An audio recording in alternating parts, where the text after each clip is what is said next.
안녕하세요. 내년 봄쯤 결혼식을 올리기로 하고 한참 결혼 준비 중이에요. 그런데 예비 신랑인 남자친구가 부리는 억지 때문에 이렇게 저희 이야기를 적어보내게 되었습니다. 저는 현재 직장 생활을 하고 있어요. 월급은 230 정도 받고 있습니다. 저 스스로도 그 누구와 비교해도 잘 버는 편은 아니라는 사실은 너무나도 잘 알고 있습니다. 최저시급보다 조금 더 버는 정도밖에 안 되지요. 하지만 그렇다고 해서 결혼해서 남편이 벌어다주는 돈으로 편하게 먹고 살고 싶은 생각은 전혀 없습니다. 원래도 제가 일하는 업계 쪽이 경력직을 선호하는 자리다 보니 보통 초반에 이렇게 힘들게 버티면서 경력 쌓다가 이직해서 연봉을 크게 올리는 게 일반적이거든요. 한 4년 전으로 해서 이직에만 성공한다면 당장 받는 돈 2배 이상, 한 달에 500만 원씩은 받겠구나 예상하고 있습니다. 언젠가 찾아올 봄날을 위해 낮은 월급 버티면서 하루하루 꾸역꾸역 출근하고 있습니다. 예비 신랑인 남자친구 또한 직장인이에요. 예비 신랑은 저랑 상황이 반대입니다. 당장 연봉을 두고 본다면 저보다 훨씬 높긴 한데 그쪽 업계는 또 상한선이 정해져 있어요. 아무리 경력 쌓고 그런다고 해도 그쪽 업계에서 경력 15년이 넘은 사람 중 연봉 1억을 넘기는 사람이 손에 꼽을 만큼밖에 안 된다고 합니다. 솔직한 말로 예비 신랑이 그중 한 사람이 될 것 같아 보이진 않고요. 그냥 당장 버는 돈이 많고 일도 재택근무를 하는 게 좋아서 하는 거라고 하지 업계 최고가 되고 싶은 마음 같은 건 전혀 없어 보이거든요. 그렇다고 다른 직장을 찾고 싶은 마음도 없어 보이고요. 그래도 아무튼 초년에는 남자친구의 벌이가 좋고 말년에는 제 벌이가 좋은 만큼 이런 서로 다른 상황의 두 사람이 결혼하면 분명히 좋은 시너지가 날 거라 믿어 의심치 않았습니다. 그렇게 먼 미래까지 생각해서 결혼하기로 정했던 거고요. 그런데 신혼집을 구하는 과정에서 남자친구와 의견 충돌을 몇 번 갖다가 결국 이렇게 사연까지 적어보내게 되는 지경에 이르렀네요. 여러분들께서 제 이야기 들어보시고 제가 어떤 결정을 내리면 좋을지 한번 이야기해 주시면 정말 감사하겠습니다. 신혼집을 제외한 다른 것들은 거의 준비가 다 끝난 상황이에요. 스드메는 물론이고 웨딩 사진까지 다 촬영을 끝낸 상황입니다. 결혼식 날짜도 잡혀있고 청첩장 또한 디자인까지 다 골랐습니다. 결혼 이야기가 나온 지도 한참 되어 있는 시점이고 남자친구도 결혼식의 진짜 주인공은 신부라며 제가 원하는 대로 선택할 수 있게 많이 양보를 해줬거든요. 다른 거 알아볼 때는 제가 원하는 대로 하라던 남자친구가 왜 신혼집 문제에서만큼은 이렇게 양보를 안 하는지 이해가 되지 않습니다. 다른 준비가 끝나 있는 만큼 제가 시간적인 여유가 있어서 내친 김에 신혼집도 여기저기 알아봤어요. 남자친구가 재택근무를 하고 있다 보니 신혼집 위치를 알아볼 때 그렇다 할 제약은 많이 없는 편이었습니다. 제가 욕심부리면 더 출퇴근하기 좋은 위치의 집을 알아볼 수 있었지만 그래도 이왕 알아보는 김에 출퇴근하는데 조금 고생한다고 할지라도 투자 가치가 있는 집 위주로 알아보고 있었어요. 그러다 정말 괜찮은 매물을 하나 찾게 되어서 남자친구 데리고 집 구경도 하고 임장도 다녀왔어요. 주변에 지하철도 도보로 이동 가능한 거리에 있고 바로 아파트 단지 입구에 강남이나 종로까지 한 번에 가는 버스도 다니고 근처에 있는 대형마트들 하며 주변에 산책 다닐 만한 녹지도 나름 잘 조성되어 있는 그야말로 신혼부부한테 완벽한 입주 조건을 가지고 있는 집이었어요. 다만 한 가지 아쉬운 게 있다면 아파트가 지은 지 30년이 넘어가고 재개발이 몇 년째 소문으로만 돌고 있다는 점이었습니다. 하지만 또 바꿔 말하면 재개발이 어느 정도 임박해 있다는 사실이기도 했고요. 그래도 저는 그런 장점들이 저 단점들을 충분히 보완할 수 있다고 생각했습니다. 재개발만 이루어지면 투자 가치도 충분히 있다고 생각했고요. 그런데 남자친구는 단순히 집이 좁아서 별로라며 마음에 안 든다고 다른 집을 알아보자고 하더라고요. 남자친구가 재택근무를 하다 보니 이왕이면 조금 넓은 집에서 일하고 싶어하는 마음은 10분 이해할 수 있었어요. 지금 당장도 4평짜리 원룸에서 살면서 재택근무를 하고 있다 보니 집 좁은 건 별로 신경 쓰지 않는 건가 싶었는데 그런 말을 들으니 또 한편으로는 이제 결혼까지 했는데도 14평짜리 좁은 공간에서 일을 한다는 게 마음에 안 들 수도 있겠구나 그렇게 생각했습니다. 그래도 제가 볼 땐 아무리 앞으로 발품을 팔고 송품을 판다고 한들 이 집보다 더 나은 집이 매물로 나올 거라는 생각이 들지 않았어요. 당장이야 비좁다고 느끼겠지만 이 집에서 평생 살게 될 것도 아니고 결혼하고 둘이 열심히 모아서 더 큰 집으로 이사를 가면 되는 부분 아닌가 생각했습니다만 아무리 말해도 싫다고 하니 아쉽지만 그 집은 뒤로 하고 다른 집을 찾아봐야 했죠. 아무튼 그 뒤로도 열심히 찾아본 몇 개의 매물을 남자친구에게 보여줬지만 반응이 영 시원찮았어요. 좁은 집은 싫다고 해서 평수가 넓은 집으로 알아봤더니 베란다로 보이는 풍경이 탁 트여있지 않고 갑갑해서 별로라나 어쩌나 하면서 퇴짜를 놓더라고요. 또 하나는 집 근처에 놀이터가 붙어있는 게 싫대요. 재택근무를 하는 만큼 자기는 조용한 환경이 필요하다면서 이 핑계 저 핑계 대가며 거절만 해대는데 결혼 준비하면서 다른 것들 정할 때는 제가 만족하는 게 제일 좋다면서 아무 말 없던 사람이 갑자기 까탈스럽게 굴면서 알아오는 것마다 저렇게 찬물을 끼얹고 그러는 게 도무지 이해가 가지 않았습니다. 하루는 말도 안 되는 생트집을 잡으면서 싫다고만 하는 남자친구한테 너무 화가 나서 그럼 집은 네가 한번 알아봐라 한마디 했어요. 애써 찾아온 집들, 좋은 점은 하나도 안 보고 싫은 점만 찾는 게 너무 짜증났거든요. 거기에 집을 알아봄에 있어서 저한테 좋은 점은 하나도 안 봤어요. 저희 부모님 집에서 가까운 집을 알아볼 수도 있고 말씀드린 대로 제가 다니는 회사로 출퇴근하기 용이한 지역 위주로 알아봐도 무방했지만 오히려 너무 속보인다고 할까봐 그런 위치들은 일부러 피해서 알아봤거든요. 그런데도 저렇게 삐딱선을 타고 싫은 소리만 하고 있으니 그게 너무 원망스러웠지요. 직접 집을 알아보라는 제 말에 남자친구가 알겠다고 제가 찍소리도 못할 만큼 좋은 집을 알아오겠다고 자신있게 대답했습니다. 그러더니 그날로부터 이틀도 안 지나서 저한테 집을 알아왔으니 한번 보러 가자는 말을 하는 겁니다. 그때 조금 눈치를 챘던 게 이 사람이 진작에 봐놓고 있거나 마음에 두고 있던 집이 있었구나 싶었습니다. 그렇지 않고서는 이틀 만에 집을 알아왔으니 구경 가자는 말을 꺼낼 수 없다는 생각이었어요. 남자친구 차를 타고 출발했는데 차가 서울 밖으로 나가더라고요. 이미 거기서부터 저는 집을 보러 가기가 싫었습니다. 남자친구야 재택을 하니 아무 데서나 살아도 상관없지만 저는 출퇴근을 하는 사람이었으니까요. 남자친구는 요즘 경기도는 서울이나 다름없다며 그쪽에 대중교통도 다니고 다 있으니 걱정 말라는 소리를 하더군요. 그런데 도착한 동네부터가 벌써 마음에 들지 않았어요. 집을 알아본 만큼 경기권 신도시가 요즘 얼마나 잘 되어 있는지는 제가 남자친구보다 훨씬 잘 알고 있다고 생각하거든요.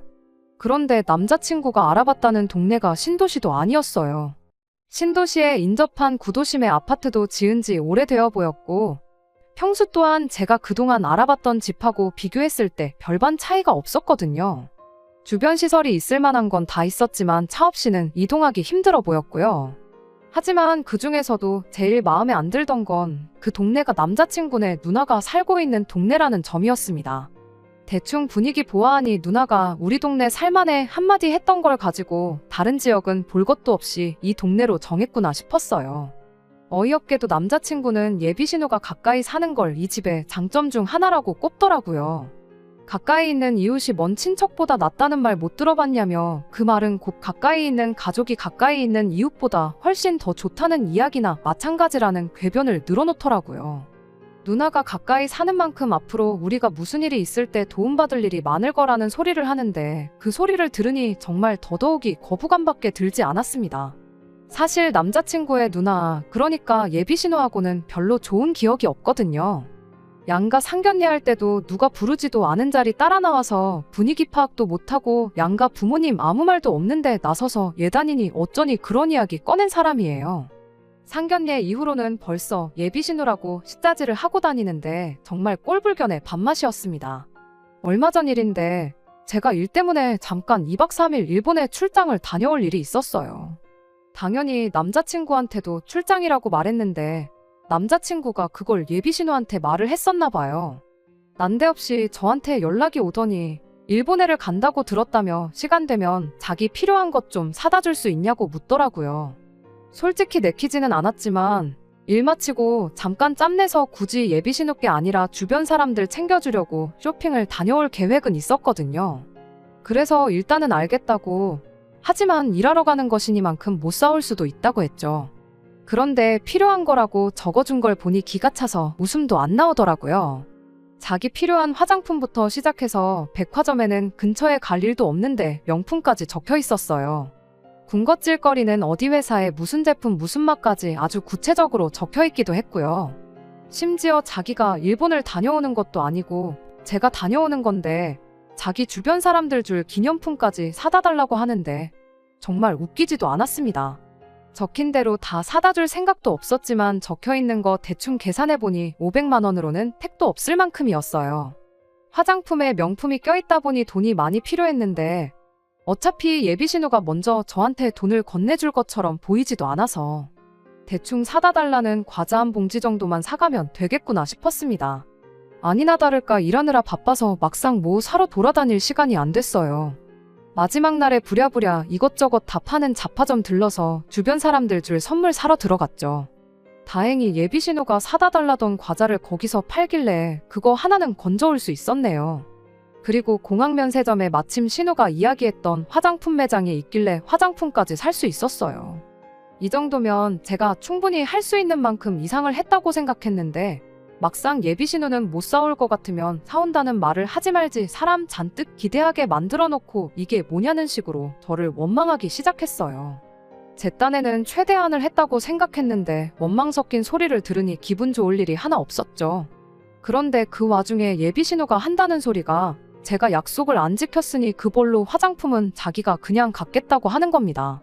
수고비까지 받아낼 생각은 없었지만 예비신우한테는 자기 물건 사온 저한테 5만 원 주는 것도 아까웠었나 봐요.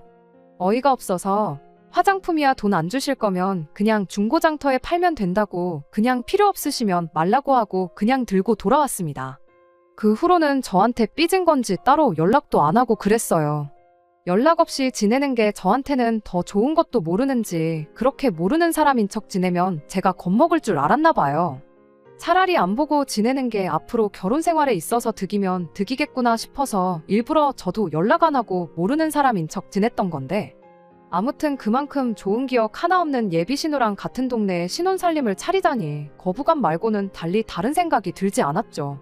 그런데도 남자친구는 끝까지 이쪽 동네가 보기보다 좋은 동네라며 여기면 우리 돈으로 대출도 거의 없다시피 해서 집을 구할 수 있다고 하면서 나름의 장점을 설명한다고 애를 쓰더라고요. 대출을 거의 안 받고 집을 구한다는 말은 맞는 말이었고 어떻게 보면 돈을 더 빨리 모아 이사를 나가는 데 있어서는 유리한 방법 중 하나일 수도 있다는 생각이 들었지만 싫은 건 싫은 거지 도무지 마음이 돌아서지가 않았습니다. 그래서 여기 말고 다른 집을 알아보라고 했어요. 제가 남자친구한테 보여준 집이 5개였는데 가짜는 이유 대면서 거절만 해놓고는 딱 하나 누나 말만 듣고 알아온 집을 두고 제가 싫다고 했다고 남자친구는 저한테 너무하다고 하네요. 하지만 저는 제가 정말 어디가 너무한 건지 모르겠거든요. 남자친구는 자기가 여태껏 저 원하는 대로 하게 다 양보해주지 않았냐, 결혼식장부터 시작해 가정가구 어디 브랜드 걸로 쓸 건지 전부 다 하나같이 저한테 맞춰주고 원하는 대로 하도록 양보해줬는데 왜 저는 자기가 딱 하나 바라는 걸 가지고 무조건 싫다고만 하는 거냐고 저를 원망하기 시작했죠. 그래서 제가 이게 비단 당신 누나 때문에 싫다고 하는 게 아니라고, 예비신우랑 가까이 사는 게 싫은 건 그냥 싫은 이유 중에 하나일 뿐이지 애초에 이 집에 신혼살림 차리면 나는 출퇴근하는 데만 하루에 왕복으로 4시간씩은 날려먹게 생겼는데 누가 그런 집에 신혼살림 차려서 살고 싶다고 하겠느냐 한마디 했더니 남자친구가 한다는 소리가 그래도 지금은 자기가 돈을 훨씬 더 많이 벌고 한동안도 자기가 벌어오는 돈이 주 수입원이 될 텐데 그 정도는 제가 맞춰주는 게 당연한 거 아니냐입니다. 그런데 다른 말보다 그 말이 너무 충격적이었어요. 서로 앞으로 잘 되는 거 생각하고 결혼을 알아보던 저였는데 당장 벌이를 가지고 돈도 조금 벌면서 자기가 하자는 대로 따르라는 말을 하는 게 너무 충격적이었지요. 결국 더 이야기하면 싸움밖에 나지 않을 것 같아서 남자친구한테는 나중에 이야기하자 말하고 신혼집에 대해서는 그 뒤로 따로 말을 꺼내지 않고 있는 상황입니다. 그러던 중 제가 정말 마음에 들어하던 첫 번째 집이 결국엔 팔렸다는 소식을 듣게 되었어요. 그러니 더더욱 이 상황이 심란하고 혼자 생각해봐야 답도 없을 것 같아서 혼자 고민하는 대신 이렇게 사연을 적어보내게 되었습니다. 예비신우도 예비신우지만 제 커리어에 대해서는 쥐뿔도 생각 안 하는 것 같은 이 사람과 앞으로를 잘 헤쳐나갈 수 있을까 싶은 의문만 들어요. 저는 어떻게 하는 게 좋은 걸까요? 안녕하세요. 나름 다 적는다고 적었는데 더 필요한 정보가 있다고 해서 이렇게 내용을 보충합니다. 예비신우 자리가 별로인 건 알고 있지만 연애하는 동안 남자친구하고 그렇다 할 문제는 없었어요. 시어머니 되실 분하고는 아무 문제가 없고 상견례 때 한 번 본 저희 어머니 말에 의하면 시어머니 되실 분이 참 좋은 분 같다고 하세요. 그 말이 저도 틀렸다고 생각하지 않고요. 예비 신우 때문에 결혼까지 포기할 이유가 전혀 없다고 생각했어요. 어차피 연락도 거의 없이 지내는데 1년에 서너 번 예비 시댁 식구들하고 같이 만나는 게 큰 문제라고 생각하지도 않고 말이에요. 남자친구가 저보다 더 잘 버는 건 사실입니다. 제가 230 정도 받고 남자친구가 350 정도 벌고 있어요. 제가 향후 이직에 성공하게 되면 벌이가 훌쩍 올라가는 건 사실이고 그때가 되면 남자친구가 연봉이 오른다고 한들 지금 저보다 더 버는 만큼 제가 더 벌게 되긴 할 테지만 그것도 이직에 성공해야 가능한 이야기지 이직에 성공 못하면 여전히 남자친구 벌이를 따라잡을 방법이 없는 건 매한가지입니다. 저한테 유리한 이야기만 알려드리고 싶지 않고 최대한 객관적인 의견을 듣고 싶어서 이렇게 내용을 보충하게 되었어요. 어떤 이야기든 좋으니 허심탄회하게 말씀해주시면 정말 감사하겠습니다. 안녕하세요. 얼마 전 신혼집 구하는 걸로 예비신랑과 문제가 생겨서 조언 한번 얻어보고자 사연을 보냈던 쓰니입니다. 잘 해결되었으면 참 좋았겠지만 결과가 좋지 않아서 후기를 적어 올려야 하나 말아야 하나 고민했어요. 결국 남자친구하고는 파혼을 하게 되었거든요. 그런데 후기 없이 그냥 넘어가기엔 얼굴도 모르는 저한테 의견 적어주시고 조언해주신 분들께 예의가 아닌 것 같아서 이렇게 후기를 보내게 되었습니다.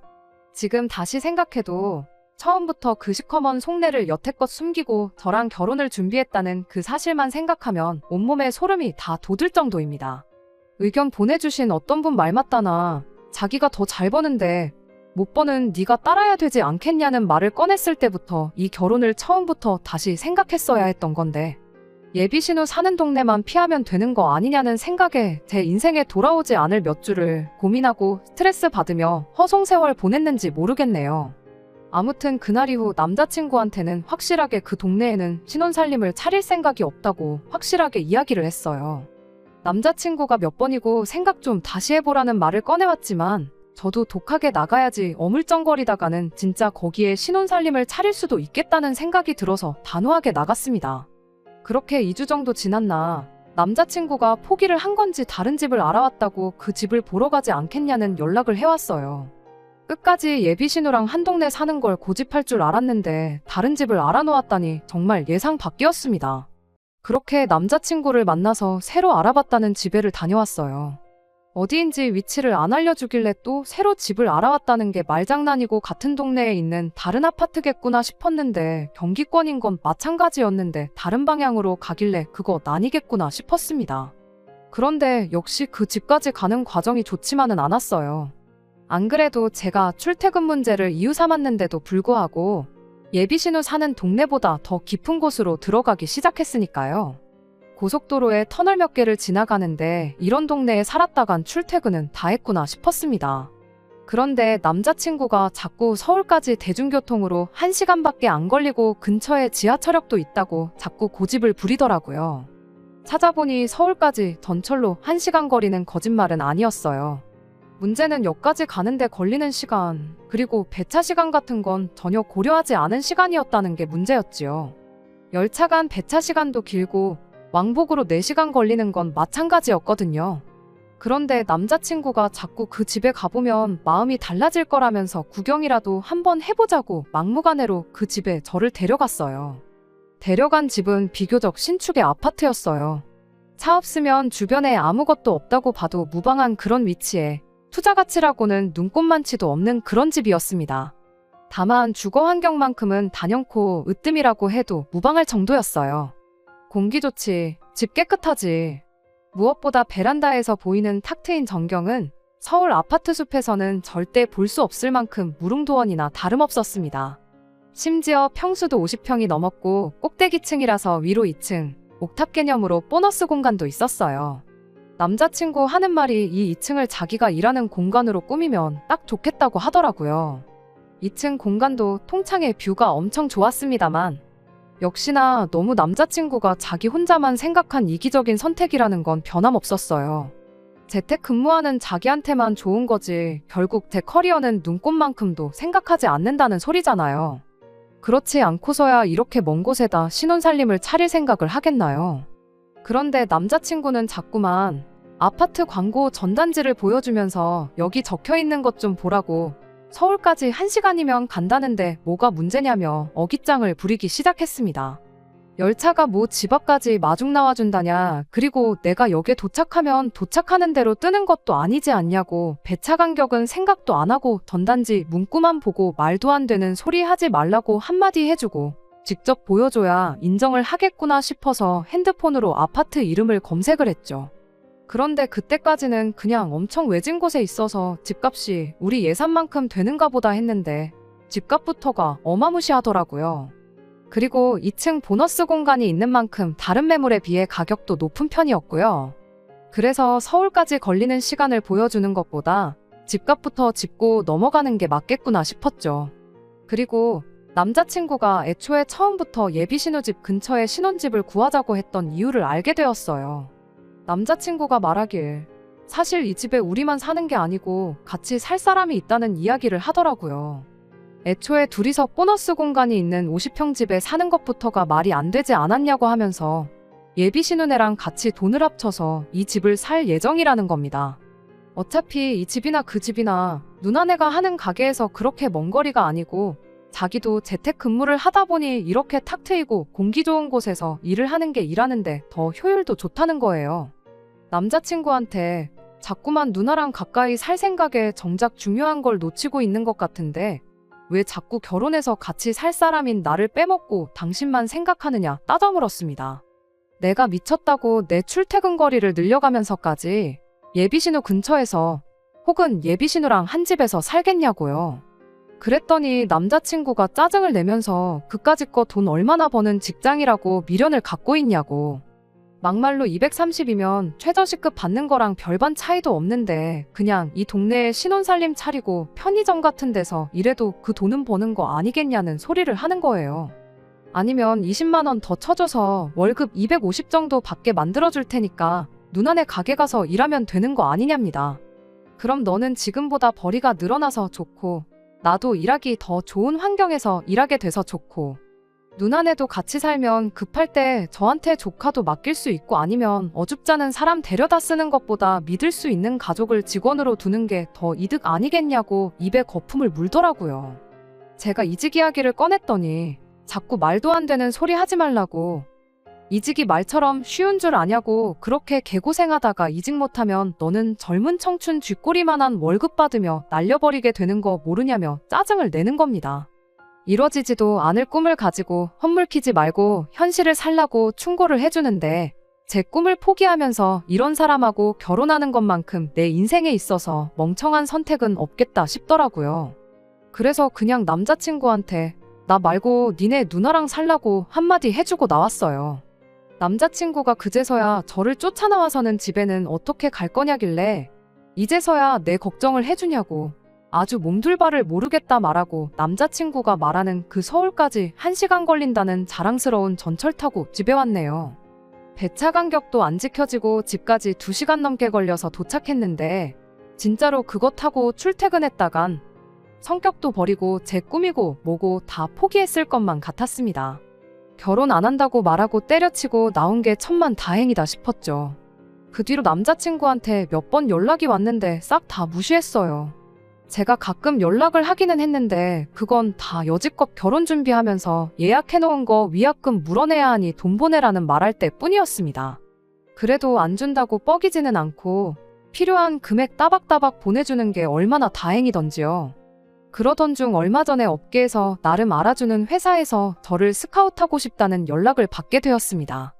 당장 벌이만 두고 본다면 재택근무하는 잘난 남자친구보다 벌이가 높은 오퍼였는데 일단은 할까 말까 생각 중이에요.